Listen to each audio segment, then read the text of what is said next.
السلام علیکم ناظرین جو پنجاب پراپرٹی پروٹیکشن ایکٹ جو مریم نواز شریف نے بنایا تھا اس کا مستقبل جو ہے نا وہ اب بہت قریب آنے والا ہے، کیونکہ 15 رکنی بینچ جو ہے نا وہ تشکیل دے دی ہے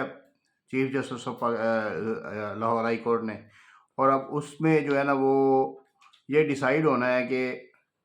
اس کا کیا کیا جائے گا، اس میں کتنی تبدیلیاں کی جائیں گی۔ جو بنیادی طور پہ جو تبدیلیاں ابھی تک نظر آ رہی ہیں وہ یہی ہیں کہ ایک تو جو ڈی آر سی کا اختیار ہے کہ وہ قبضہ واپس دلائے وہ ختم ہو جائے گا،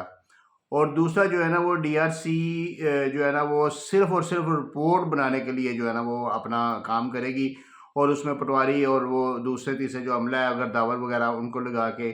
تو وہ قبضے کی جو موجودہ صورتحال ہوگی اس کے جو ہے نا وہ رپورٹ تیار کر کے جو ہے نا ڈی آر سی کمیٹی کو دے گی۔ ڈی آر سی کمیٹی جو ہے نا وہ دونوں فریقین کو طلب کرے گی، اور اس کے بعد ان کے بیان ریکارڈ کر کے جو ہے نا وہ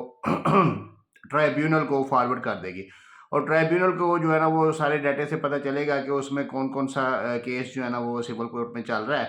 تو وہ سول کورٹس کے جو کیسز ہیں وہ بھی سارے ٹرائیبیونل جو ہے نا وہ طلب کر لے گا، اور اس کے بعد ٹرائیبیونل جو ہے نا وہ اس کو ڈیسائیڈ کر کے تو قبضے کا جو ہے نا آرڈر جاری کر دے گا۔ تو یہ 90 دن کا ٹائم جو ہے نا یہ میرے خیال میں جو ہے نا اس وقت اس کے اوپر بحث چل رہی ہے کہ 90 دن کا ٹائم فکس کر دیا جائے یا 180 دن کا ٹائم فکس کر دیا جائے،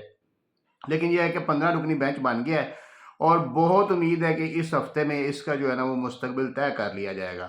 تو آپ سب دوستوں سے، آپ بھائیوں سے گزارش ہے کہ اس بابت جو ہے نا وہ دعا کریں اور آپ اپنی آواز اٹھائیں کہ جو مریم نواز نے جو غریبوں کے لیے سٹیپ لیا تھا اللہ تعالیٰ اس کو کامیاب کرے، اور جو ایک کام انہوں نے غریبوں کے لیے کیا ہے یہ سرے چڑھے اور یہ غریبوں کا کوئی بھلا ہو۔ بہت شکریہ۔